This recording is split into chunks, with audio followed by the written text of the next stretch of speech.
నమస్తే welcome to TNN news bulletin ముందుగా headlines దేశం మొత్తం ప్రేరణ పొందేలా సమగ్ర ఇంటింటి కుటుంబ సర్వే డిప్యూటీ సీఎం భట్టి ఎన్నడూ లేని విధంగా గత ప్రభుత్వం రాష్ట్రాన్ని నాశనం చేశారు వ్యవస్థలను మొత్తం గాడిలో పెట్టేంత వరకు విశ్రమించరు చంద్రబాబు నాయుడు ఆంధ్రప్రదేశ్ రూపురేఖలు మార్చడమే కాదు భారతదేశం మార్చే సత్తా ఒక్క చంద్రబాబుకే ఉంది కింజారపు రామ్మోహన్ నాయుడు రాష్ట్రంలో నిర్వహించనున్న క్యాన్సర్ స్క్రీనింగ్ డ్రైవ్ ను రాష్ట్ర వైద్య ఆరోగ్య శాఖ మంత్రి సత్యకుమార్ యాదవ్ ఆవిష్కరించారు. సమగ్ర ఇంటింటి కుటుంబ సర్వే ఈ రోజు నుండి ప్రారంభం అవుతున్న నేపథ్యంలో ఉన్నతాధికారులతో వీడియో కాన్ఫరెన్స్ నిర్వహించి పలు సూచనలు సలహాలు చేయడం జరిగిందని అన్నారు. డిప్యూటీ సీఎం భట్టి విక్రమార్క ప్రజల సందేహాలను తక్షణమే పరిష్కరించేందుకు వీలుగా అధికారులు అందుబాటులో ఉంటారని అన్నారు. తెలంగాణ రాష్ట్రం చేపడుతున్న ఈ ప్రగతిశీల కార్యక్రమం దేశం మొత్తం ప్రేరణ పొందేందుకు వీలుగా ఉంటుందన్నారు. ఈ సమావేశంలో చీఫ్ సెక్రటరీ శాంతికుమారి మరియు తదితర ఉన్నతాధికారులు పాల్గొన్నారు. నేను 4వ ముఖ్యమంత్రి అయ్యాను, కానీ గత 3 సార్లు కూడా ఎలాంటి ఇబ్బందులు పడలేదు. కానీ ఈసారి మాత్రం మొత్తం విధ్వంసం అయిన వ్యవస్థని గాడిలో పెట్టడానికి చాలా సమస్యలు మన ముందున్నాయని అన్నారు చంద్రబాబు నాయుడు. అయినా సరే వెనక్కు తగ్గేది లేదని గాడి తప్పిన వ్యవస్థలన్నింటినీ చక్కబెట్టి గాడిలో పెట్టే వరకు విశ్రమించను అన్నారు ముఖ్యమంత్రి చంద్రబాబు నాయుడు. ఈ ప్రభుత్వం వచ్చి 150 రోజులైంది. నేను గంటల వారీగా లెక్క పెట్టుకుంటున్నా, రోజుల వారీగా లెక్క పెడుతున్నా, వారాల వారీగా లెక్క పెడుతున్నా. ఎంత తొందరగా అనుకున్న ప్రగతిని సాధించాలనో దానికోసం ఆలోచిస్తూ ముందుకు పోతున్నాం. నేను ఇప్పుడు మొదటిసారి కాదు, 4వసారి ముఖ్యమంత్రి. కానీ 3 సార్లు నాకు ఎప్పుడు ఇంత కష్టం అనిపించలేదు. ఈసారి మొత్తం విధ్వంసమైన వ్యవస్థని బాగు చేయడానికి చాలా సమస్యలున్నా పట్టు వదిలిపెట్టను. గాడి దప్పిన పరిపాలన ఘాట్లో పెట్టి మళ్లీ నడిపించే బాధ్యత ఈ ప్రభుత్వం తీసుకుంటుందని కూడా నేను మీకు తెలియజేస్తున్నా. అందుకే ఆంధ్రప్రదేశ్ అంటే నిన్నటి వరకు అందరూ కూడా అవహేళనగా చూసేవాళ్లు. ఆంధ్రప్రదేశ్ రోడ్లింతే, ఎక్కడ చూసినా గుంతలే ఉంటాయి. ఇంకో పక్క ఆంధ్రప్రదేశ్ లో టౌన్స్ లో చూస్తే ఇది ఒక చెత్త టౌన్ గా ఉంటుంది. ఎక్కడ చూసినా చెత్తంతా పేరకపోయి మన ఆలోచన విధానాలు కూడా అదే విధంగా ఉండే పరిస్థితికి తీసుకొచ్చారు. ఈరోజు పోగొట్టిన బ్రాండ్ ని మళ్లీ నెంబర్ 1 బ్రాండ్ గా చేసే బాధ్యత ఈ ప్రభుత్వం తీసుకున్నామని ఈ రాష్ట్రంలో ఉండే యువతకు, మేధావులకు అందరికీ తెలియజేస్తున్నా. ఆంధ్రప్రదేశ్ రాష్ట్రం ఒక నూతన అధ్యాయానికి నాంది పలికిందని అన్నారు కింజారపు రామ్మోహన్ నాయుడు. చంద్రబాబు నాయుడు ఎప్పుడు ముఖ్యమంత్రిగా ఉన్నా ఆయన అనేక అభివృద్ధి పనులు చేశారని, వాటిని మనమందరం ప్రత్యక్షంగా చూశాం. కేవలం ఆంధ్రప్రదేశ్ రూపురేఖలు మార్చడమే కాదు భారతదేశం మార్చే సత్తా ఒక్క చంద్రబాబు నాయుడుకే ఉందని అన్నారు. సీప్లేన్ ఆపరేషన్స్ ప్రపంచ దేశాల్లో అనేక చోట్ల ఉన్నాయి. గతంలో కొన్ని కారణాల వలన మన దేశంలో సీప్లేన్ ప్రారంభించినప్పటికీ దానిని కొనసాగించలేదు. అయితే చంద్రబాబు గారి సూచనతో సీప్లేన్ ప్రారంభిస్తున్నామని, సీప్లేన్ ధరలు సామాన్యులకు అందుబాటులో ఉండేలా చర్యలు తీసుకుంటామని తెలిపారు పౌర విమానయాన శాఖ మంత్రి కింజారపు రామ్మోహన్ నాయుడు. అందరికీ నమస్కారం. వేదికను అలంకరించిన పెద్దలు, మనందరి అభిమాన నాయకులు, నవ్యాంధ్రప్రదేశ్ నిర్మాత, ఆంధ్రప్రదేశ్ రాష్ట్ర ముఖ్యమంత్రి వర్యులు నారా చంద్రబాబు నాయుడు గారు, రాష్ట్ర మంత్రివర్యులు బీసీ జనార్దన్ రెడ్డి గారు, కందుల దుర్గేష్ గారు, అలాగే ministry of civil aviation joint secretary Asangba garu, MD SpiceJet Ajay Singh garu, de హావిలాండ్ ఎవరైతే ఈరోజు మనకి సీప్లేన్ తీసుకొని వచ్చారో కెనడా నుంచి యోగేష్ గారు, అలాగే ఆంధ్రప్రదేశ్ గవర్నమెంట్ నుంచి విచ్చేసినటువంటి అధికారులకు, ఈ యొక్క కార్యక్రమాన్ని అలంకరించినటువంటి పెద్దలు, ప్రజాప్రతినిధులు, ఎంపీ కేశినేని శివనాథ్ గారు, అలాగే ముఖ్యంగా విజయవాడ ప్రజలు అందరికీ కూడా మరొక్కసారి నా హృదయపూర్వకమైనటువంటి నమస్కారాలు తెలియజేసుకుంటున్నాను. ఆంధ్రప్రదేశ్ రాష్ట్రం ఒక నూతన అధ్యాయానికి ప్రారంభోత్సవం కాబోతుందనడానికి ఈ యొక్క కార్యక్రమం ప్రత్యేక ఉదాహరణ.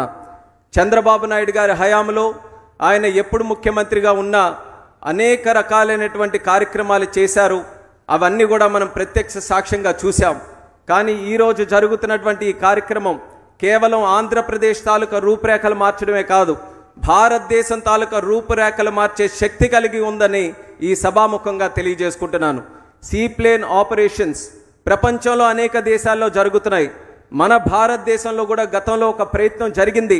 అయినప్పటికీ కొన్ని కారణాల వల్ల ఆ సీప్లేన్ ఆపరేషన్స్లో కొన్ని ఇబ్బందులు రావడం వల్ల కోవిడ్ సమయంలో కూడా కొన్ని కారణాల వల్ల ముందుకు రాలేనప్పటికీ మళ్ళీ చంద్రబాబు నాయుడు గారి తాలూకా గైడెన్స్తో ఈ యొక్క సీప్లేన్ ఆపరేషన్స్ భారతదేశంలో మంచి పొటెన్షియల్ ఉంది, దాన్ని పునఃప్రారంభించాలని ఆయన ఒక సజెషన్ చేసిన తర్వాత మేమంతా కూడా వర్కౌట్ చేసి ఈరోజు ఆ ప్రారంభోత్సవ కార్యక్రమం డెమో సీప్లేన్ లాంచ్ మళ్ళీ మన ఆంధ్రప్రదేశ్ రాష్ట్రంలో మన అమరావతి నుంచే జరుగుతున్నందుకు ఎంతో గర్వంగా ఉందన్నది కూడా ఈ సందర్భంగా తెలియజేసుకుంటున్నాను.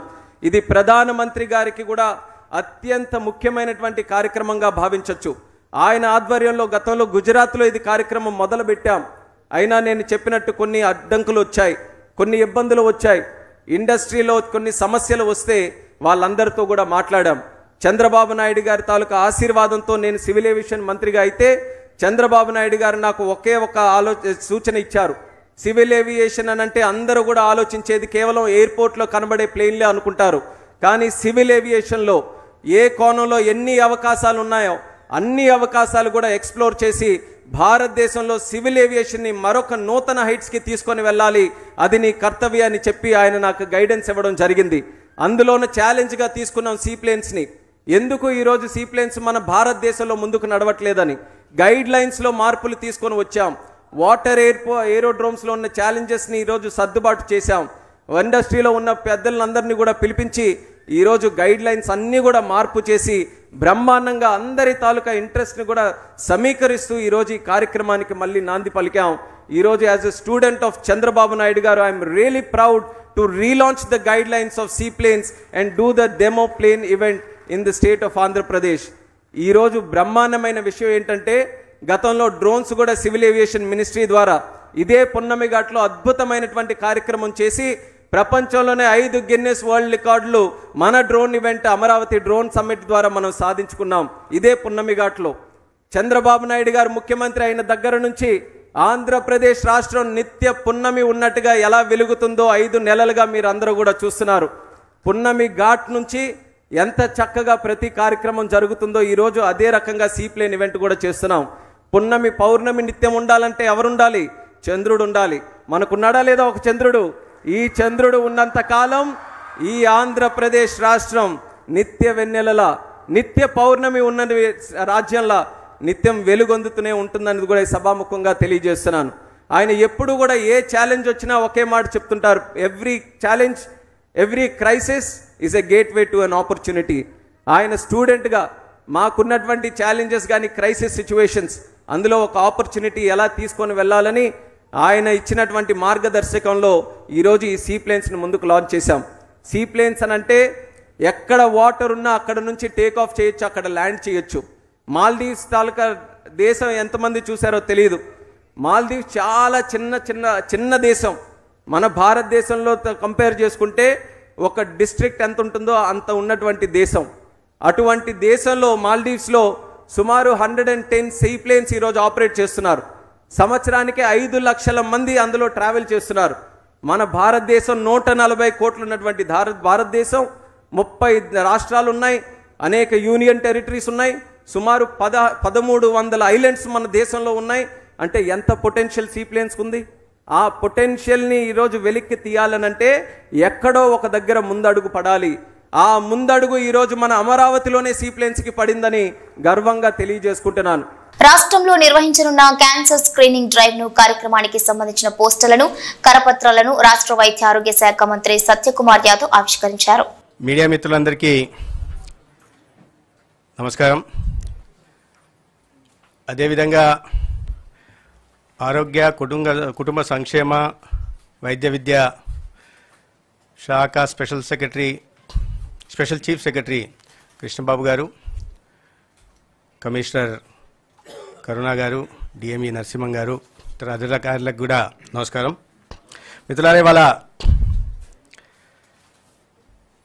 క్యాన్సర్ అవేర్నెస్ డే, క్యాన్సర్ అవగాహన దినం. 2014లో నరేంద్ర మోడీ గారి నాయకత్వంలో దేశంలో ఎన్డీఏ ప్రభుత్వం ఏర్పాటైన తర్వాత దేశంలో పెరుగుతున్న క్యాన్సర్ రోగుల్ని దృష్టిలో పెట్టుకొని ముందస్తు నివారణ చర్యలు తీసుకోవడం కోసం, దానికి అనుగుణంగా ప్రజల్లో అవగాహన కల్పించడం కోసం ఈ అవగాహన దినోత్సవాన్ని మనం జరుపుకుంటున్నాం. ఎందుకు అవగాహన కల్పించాల్సిన అవసరం వచ్చిందంటే 2022లో గ్లోబల్ క్యాన్సర్ అబ్జర్వేటరీ తన నివేదికలో ప్రపంచవ్యాప్తంగా 19.9 మిలియన్ అంటే 1,99,2 కోట్లు, దాదాపు 2 కోట్ల మంది క్యాన్సర్ మహమ్మారి బారిన పడ్డారని, అదేవిధంగా దేశంలో కూడా 14,10,000 మంది ప్రతి ఏటా కొత్తగా క్యాన్సర్ బారిన పడుతున్న విషయాన్ని చెప్పడం జరిగింది. 14,10,000 మంది 2022 సంవత్సరంలో కొత్తగా క్యాన్సర్ బారిన పడితే దాంట్లో 9,10,000 మంది మహమ్మారి కారణంగా మృతి చెందడం జరిగింది. చాలా దురదృష్టకరమైన విషయం. మన రాష్ట్రానికి సంబంధించి ఏటా 74,000 మంది కొత్తగా క్యాన్సర్ బారిన పడుతుంటే వాటిలో 40,400 మంది చనిపోతున్నారని కూడా నివేదిక చెప్పింది. దీంట్లో ప్రధానంగా ఇంత పెద్ద ఎత్తున మృతికి కారణమవుతున్నారు టెర్షరీ హెల్త్ కేర్. ప్రధానంగా క్యాన్సర్ చాలా ఖర్చుతో కూడుకున్న పని. అనేక కుటుంబాలు క్యాన్సర్ బారిన పడి ఆరోగ్యం పరంగా కూడా ఇబ్బందులు పడుతూ చావుకు దగ్గర అవుతూ ఆర్థిక భారం వల్ల కుటుంబాలు కూడా చితికిపోయే పరిస్థితి ఉంది.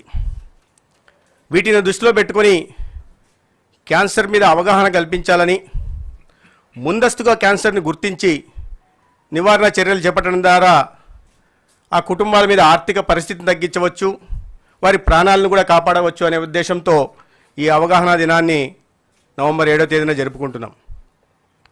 ప్రధానంగా ఎందుకు ఈ క్యాన్సర్ బారిన పడుతున్న వాటిలో 70% మాడిఫైయబుల్ లేదా ప్రివెంటబుల్, క్యూరబుల్ క్యాన్సర్ సంబంధిత రోగాలు. దాదాపు 40% మంది పొగాకు, టొబాకో నమలడం కారణంగా లేదా ఖైనీ గిని లాంటివి తినడం వల్ల ఓరల్ క్యాన్సర్ బారిన పడుతున్నారు. 20% ఇన్ఫెక్షన్ కారణంగా, ఇతరత్ర 10% మంది ఇతర కారణాల వల్ల క్యాన్సర్ బారిన పడుతున్నారు. అయితే వీటిని ముందస్తుగా గుర్తిస్తే నివారణ చర్యలు తీసుకోవడానికి అవకాశం ఉంది కాబట్టి ఈ అవగాహన కార్యక్రమాన్ని చేపట్టడం జరుగుతోంది. దీంట్లో ముఖ్యంగా 3 రకాల క్యాన్సర్లు, ఓరల్, సర్వైకల్, బ్రెస్ట్ క్యాన్సర్ బారిన 70% మంది పడుతున్నారు. ప్రతి ఏటా బ్రెస్ట్ క్యాన్సర్ బారిన పడుతున్న వాళ్ళు మహిళలు 27% ఉంటే సర్వైకల్ క్యాన్సర్ బారిన పడుతున్న వారు 18% ఉన్నారు. సో ముందస్తుగా అవగాహన కలిగించడం ఒకటి, ముందస్తుగా గుర్తించడం కారణంగా నివారించవచ్చు అనే ప్రణాళికల భాగంగా ఈ అవగాహన దినోత్సవాన్ని చేపట్టడం జరుగుతోంది. రాష్ట్ర వ్యాప్తంగా కూడా ప్రభుత్వం, ఎన్డీఏ ప్రభుత్వం క్యాన్సర్ స్క్రీనింగ్ పరీక్షలను కూడా నిర్వహిస్తామని దానికి సంబంధించిన బ్యానర్ను మీరు చూస్తున్నారు. అదేవిధంగా పాంప్లెట్లను కూడా ఇప్పుడు రిలీజ్ చేయడం జరుగుతుంది. గౌరవ ముఖ్యమంత్రి గారు వారం 10 రోజుల్లో ఈ అసెంబ్లీ సమావేశాల సమయంలో కానీ లేదా తదనంతరం కానీ రాష్ట్ర వ్యాప్తంగా క్యాన్సర్ పరీక్షల్ని ప్రారంభిస్తారు. మలేషియాలో జరుగుతున్న తెలుగు మహాసభలకు విచ్చేసిన ఐటీ శాఖ మంత్రివర్యులు దుద్దిల్ల శ్రీధర్ బాబుకు మరియు పీసీసీ అధ్యక్షులు ఎమ్మెల్సీ మహేష్ కుమార్ గౌడ్కు మరియు Telangana youth Congress state president, Telangana sports authority chairman Shivasena రెడ్డికి ఎయిర్పోర్ట్ లో స్వాగతం పలికారు భారతీయ ప్రవాసులు. ప్లాట్ఫామ్ కి రైలుకి మధ్యలో ప్రమాదవశాత్తు ఇరుక్కుపోయాడు ఓ ప్రయాణికుడు. అనకాపల్లి రైల్వే స్టేషన్ జన్మభూమి ఎక్స్ప్రెస్ కు ప్లాట్ఫామ్ కు మధ్య ఇరుక్కుని కొట్టుమిట్టాడుతున్న ప్రయాణికుడిని ప్లాట్ఫామ్ ని తవ్వి రక్షించారు.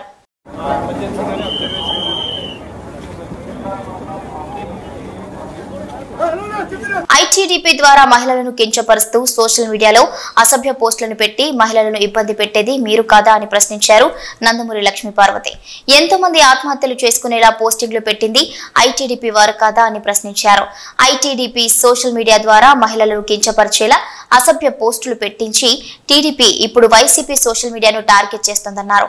ముఖ్యంగా లోకేష్ వచ్చిన దగ్గర నుండి సోషల్ మీడియాను ఐటీడీపీ ద్వారా భ్రష్టు పట్టించాడని అన్నారు లక్ష్మీ పార్వతి. ఎవరు ఉన్మాదులు, అదేవిధంగా ఎవరు అసలు ఇటువంటి నీచమైన కార్యక్రమాలను ప్రోత్సహించింది ఎవరు? 3 లక్షల మందికి ఉద్యోగాలు ఇచ్చి ఐటీడీపీ వాళ్ళ సోషల్ మీడియా ద్వారా ముఖ్యంగా మహిళల మీద వాళ్ళనే టార్గెట్ చేస్తూ ఎంత దారుణంగా మరి పోస్టింగ్స్ పెట్టారు, ఎంతమంది ఆత్మహత్యలు చేసుకున్నారో మనం చూసాం కదా. ఎంతమంది ఒక ఇల్లు వచ్చిందని సంతోషంతో ఆ పాపం ఆ పిల్ల ఆనందంగా అన్నయ్య నాకు జగనన్న ఇల్లు ఇచ్చాడని ఆనందంగా చెప్తే ఆ అమ్మాయి చచ్చిపోయిన దాకా కూడా వెంటబడింది ఎవరు ఉన్మాదులు? అదేవిధంగా చూస్తే ఎంతమందిని హత్యలు చేయటమే కాదు, ఈ ప్రభుత్వం వచ్చిన దగ్గర నుంచి ఆత్మహత్యలు ప్రేరేపించడమే కాదు, ఎవరు కొంచెం వ్యతిరేకమంటే వాళ్ళు చేస్తున్నటువంటి పనికిమాలిన పనులను విమర్శిస్తే అది ఒక ప్రభుత్వ వ్యతిరేక చర్యగా భావించడం. అధికారం చేతిలో ఉంది కదా అని ఇష్టం వచ్చినట్టుగా ఈరోజు చంద్రబాబు నాయుడు గారి గవర్నమెంటు అతి దారుణంగా ప్రవర్తిస్తూ ఉంది. నీకంటే నిరంకుశులు, నీకంటే కూడా మరి రాజ్య అహంకారం మదం ఎక్కినటువంటి వాళ్ళు ఎంతోమంది గతంలో పరిపాలించారు. హిట్లర్ కంటే నువ్వేం గొప్ప నియంతవి కాదు. అట్లాంటి వాడే అండర్ గ్రౌండ్లో చచ్చిపోయాడు, దిక్కు మొక్కు లేని చావు చచ్చిపోయాడు. అందువలన ఇలాంటి నియంతృత్వ అధికారాలను ఎవరైతే పోషిస్తారో దాన్ని కొనసాగిస్తారో వాళ్ళు ఎప్పుడోప్పుడు ఈ ప్రజాస్వామ్యం ముందు తల వంచాల్సిందే. అదేవిధంగా ఈరోజు కూడా మీరు చేస్తున్నటువంటి పైత్యపు వికారాలు చెప్పాలంటే ఇది ముఖ్యంగా ఈ లోకేష్ వచ్చిన దగ్గర నుంచి అతి దారుణంగా తయారైపోయింది.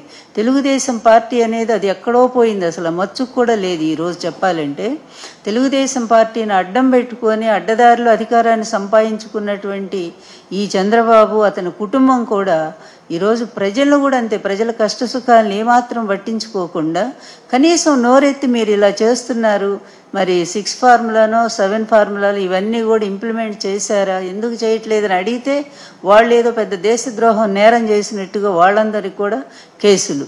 ఈరోజు వందల మంది సోషల్ మీడియా కార్యకర్తల్ని, సోషల్ మీడియాలో యాక్టివ్గా ఉన్నటువంటి వాళ్ళని ఈ సోషల్ మీడియా రంగం వచ్చిన తర్వాతే కదా మీ పాపాలన్నీ కూడా బయటకు వస్తూ ఉంది, మీరు చేస్తున్న అరాచకాలు అన్యాయాలన్నీ కూడా బయటకు వస్తూ ఉంది, మీ అవినీతి పనులన్నీ కూడా వాళ్ళు ఎక్కడెక్కడ పట్టుకొని బయట పెడతా ఉన్నారు. లేకపోతే ఇన్నాళ్ళు కూడా మీ పచ్చ మీడియా చాటున మీ పచ్చ మీడియా ఏది రాస్తే అదే రాత, మీ పచ్చ మీడియా ఏది చూపిస్తే అదే దృశ్యం. ఈ విధంగా మీరు ఆ పచ్చ మీడియాను అడ్డుపెట్టుకొని ఇన్ని సంవత్సరాలు మీరు సాగించిన అరాచకాలు అన్యాయాలు, అదేవిధంగా ఇక మీ ఐటీడీపీ అయితే చెప్పేదే లేదు. ఎంత భయంకరం అండి. మాలాంటి వాళ్ళందరి కూడా పెద్ద వాళ్ళందరినీ కూడా అక్కడ మాకు కనీసం బట్టలు లేకుండా మా బొమ్మలు పెట్టుకొని మీరు చేశారు. ఇంత నీచత్వం ఇంకెక్కడైనా ఏ సోషల్ మీడియా అయినా చేయగలదా? సౌత్ ఈస్టర్న్ రైల్వే డివిజన్ లోని నల్పూర్ స్టేషన్ సమీపంలో 22850 సికింద్రాబాద్ షాలిమార్ SF ఎక్స్ప్రెస్ లోని ఒక పార్సల్ వ్యాన్ తో సహా మొత్తం 3 కోచ్లు పట్టాలు తప్పాయి. ఇప్పటి వరకు ఎటువంటి ప్రాణ నష్టం జరగలేదని తెలియవస్తోంది.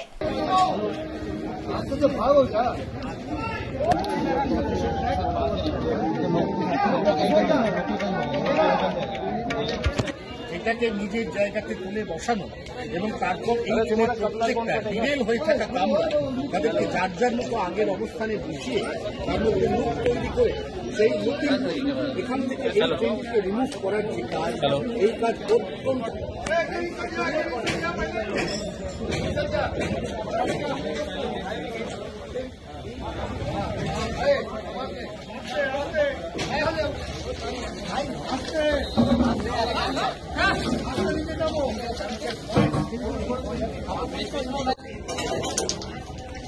अब ये बता नहीं सकते हम यहाँ पर भी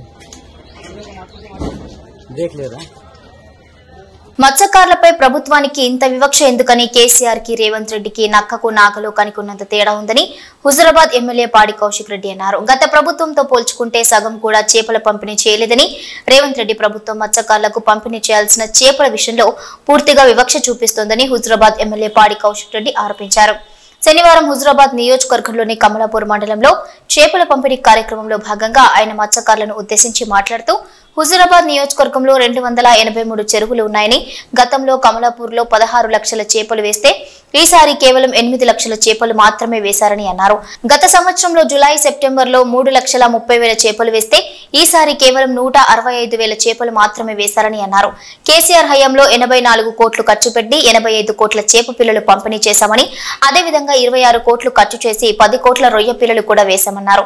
తెలంగాణ రాష్ట్రం ఏర్పడక ముందు కేవలం 3,900 చెరువులు మాత్రమే ఉంటే మిషన్ కాకతీయ పేరుతో 26,000 చెరువులను పునరుద్ధరించిన ఘనత కేసీఆర్దే అన్నారు.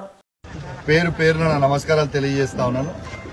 ఇవాళ చేపలు కమలాపూర్ చెరువులో వేయడం జరిగింది. వాస్తవంగా హుజురాబాద్ నియోజకవర్గంలో దాదాపు 283 చెరువులున్నాయి. ఈ 283 చెరువులో కేసీఆర్ గారి నాయకత్వంలో ఆనాడు 60 లక్షల చేప పిల్లలు వేసినాం. ఈనాడు కేవలం కాంగ్రెస్ ప్రభుత్వం వచ్చినాక కేవలం 26 లక్షల చేప పిల్లలు మాత్రమే ఈ హుజురాబాద్ నియోజకవర్గంలో ఉన్న 283 చెరువుల్లో వేస్తా ఉన్నారు. ఇవాళ కమలాపూర్ మండలంలో ఇంతకు ముందు 16 వేస్తా ఉన్నారు. ఇవాళ ఇదే కమలాపూర్ చెరువులో పోయిన సంవత్సరం జులైలో సెప్టెంబర్లో మేము 3,30,000 చేపలు వేసినాం. ఇవి ఈసారి కేవలం 1,65,000 చేపలు మాత్రమే వేస్తుంది కూడా ఒక్కసారి గుర్తు చేస్తా ఉన్నాను. ఇలా చాలా బాధాకరం. ఇలా ఎందుకు తగ్గించిర్రు అనేది నేను ముదిరాజుల పక్షాన ఈ ప్రభుత్వాన్ని అడుగుతా ఉన్నాను. దేనికోసం తగ్గించిర్రు, ఎందుకు తగ్గించిర్రు, ఎందుకు ప్లానింగ్ లేదు? అసలు వాస్తవంగా చెప్పాలంటే మే మొత్తం ప్రక్రియ స్టార్ట్ అయ్యి సెప్టెంబర్ ఆఖరి వరకు మొత్తం కూడా జూన్ జూలైలో ప్రక్రియ స్టార్ట్ అయ్యి ఆగస్ట్ సెప్టెంబర్ లోపల మొత్తము ప్రక్రియ కంప్లీట్ కావాలి. ఎందుకు డిలే చేసిర్రు, ఎందుకు ప్లానింగ్ లేకుండా చేసిర్రు? ఖచ్చితంగా ప్రభుత్వాన్ని నేను ఒకటే అడుగుతా ఉన్నాను. ఇలా రాష్ట్ర వ్యాప్తంగా కేసీఆర్ గారి ప్రభుత్వం ఉన్నప్పుడు ఇలా 84 కోట్ల రూపాయలు ఖర్చు పెట్టి 85 కోట్ల చేపలు రాష్ట్ర వ్యాప్తంగా వేసింది కూడా ఒక్కసారి గుర్తు చేస్తా ఉన్నాను. 26 కోట్ల రూపాయలు ఖర్చు పెట్టి 10 కోట్ల రొయ్యలు కూడా వేసింది ఒక్కసారి మీ అందరికి కూడా గుర్తు చేస్తా ఉన్నాను. ఇలా రాష్ట్ర వ్యాప్తంగా తెలంగాణ రాకంటే ముందు కేవలం 3,900 చెరువులు మాత్రమే ఉండే. కేసీఆర్ గారు మిషన్ కాకతీయ పేరు పెట్టి దానికి 26,000 చెరువులు ఈ రాష్ట్ర వ్యాప్తంగా బాగు చేసి ఆ 26,000 చెరువులలో ఆనాడు 84 కోట్లు ఖర్చు పెట్టి 85 కోట్ల చేప పిల్లలు ఆ చెరువులలో వేసింది కూడా ఒకసారి గుర్తు చేస్తా ఉన్నాను. ఇలా 300 చెరువులలో ఇలా 10 కోట్ల రొయ్య పిల్లల్ని కూడా వేసింది ఒకసారి గుర్తు చేస్తా ఉన్నాను. ఇప్పుడు ఈసారి ప్రభుత్వం కేవలం రాష్ట్ర వ్యాప్తంగా 16 కోట్ల రూపాయలు మాత్రమే ఖర్చు పెట్టి 17 కోట్ల చేపలు మాత్రం 26,000 చెరువులు వేస్తున్నారు. ఎక్కడ 85 కోట్లు, ఎక్కడ 17 కోట్లు అని నేను అడుగుతా ఉన్నాను. ఎందుకు తగ్గించిరని అడుగుతా ఉన్నాను. ఇలా రొయ్యలని కనీసము వేయకపోవడం చాలా బాధాకరం అని చెప్తా ఉన్నాను. ఇనిషియేటివ్ తీసుకోకపోవడం చాలా బాధాకరం. దయచేసి ముదిరాజ్ సోదరులు పెద్ద సంఖ్యలో ఈ రాష్ట్రంలో ఉంటారు. దీని మీద ఆధారపడి బతికేటోళ్ళు చాలా మంది ఉంటారు. కాబట్టి దయచేసి ఈ ప్రభుత్వాన్ని నేను డిమాండ్ చేస్తా ఉన్నాను. దయచేసి తగ్గకుండా కేసీఆర్ గారు 110 కోట్లు ఖర్చు పెడితే మీరు 220 కోట్లు ఖర్చు పెట్టండి, మేము హర్షిస్తాం. కానీ ఆల్రెడీ కేసీఆర్ గారు 110 కోట్లు ఖర్చు పెట్టిండు వీళ్ళ కోసం. మీరు కేవలం 16 కోట్లు పెడితే ఎట్లా అని నేను అడుగుతా ఉన్నాను. ఇలా గత 7 సంవత్సరాల్లో కేసీఆర్ గారు ముదిరాజ్ బిడ్డల కోసం దాదాపు 550 కోట్ల రూపాయలు ఖర్చు పెట్టి 524 కోట్ల చేప పిల్లలు వేసిండు 7 సంవత్సరాలలో. మీరు ఎందుకు చేస్తలేరు? ఈ ఉన్న సంవత్సరం అన్నా కూడా మీరు మ్యాచ్ చేస్తలేరు కదా. ఖచ్చితంగా చేయండి. ఇలా ముదిరాజ్ సోదరుల పక్షాన ఖచ్చితంగా మేము నిలబడతాం. ఖచ్చితంగా గట్టిగా అడుగుతాం. మేము గట్టిగా అడిగితే ముదిరాజుల పక్షాన నిలబడి గట్టిగా అడిగితే మేము దాడిలకు దిగుతాం. మేము ఇష్టం ఉన్నట్టు మాట్లాడుతూ నేను ఒక్కటే అడుగుతున్నా, ఈ దాడిలకు తీయాలి. నేను అడిగిన దాంట్లో ఏమైనా తప్పుందా? నేను చెప్పిన విషయంలో ఏదైనా తప్పుందా? నా హుజురాబాద్ నియోజకవర్గంలో 283 చెరువులలో 60 లక్షల చేప పిల్లలు ఆనాడు వేసిర్రు. ఇవాళ ఎందుకు 26 లక్షలు చేపల పిల్లలు మాత్రమే వేస్తా ఉన్నారు? నేను ముదిరాజ్ బిడ్డల పక్షాన నేను నిలబడి ఖచ్చితంగా ఎందుకు వేస్తలేనని అడిగితే మేము దాడికి దిగుతాం. మేము రేవంత్ రెడ్డి గారు మిమ్మల్ని పండబెట్టి తొక్కుతాం, మీ మీద పేగులు తీసి మెడలు వేసుకుంటాం, మీ కళ్ళ గుడ్లు వీకి గోటీలు ఆడతామని. దేనికోసం ఆడతారు? ముదిరాజుల పక్షాన మేము నిలబడితే మీకు గట్టిగా అడిగితే మా మీద దాడులు చేయించి మా మీద ఇది అడుగుతారా? మీరు ఎన్ని దాడులు చేసినా, మీరు ఏం చేసినా, మీరు హామీ ఇచ్చిన 6 గ్యారెంటీలు ప్రజలకి ఇచ్చే వరకు మేము ఊకునే ప్రసక్తే లేదు. ఇవి బులెటిన్ అప్డేట్స్.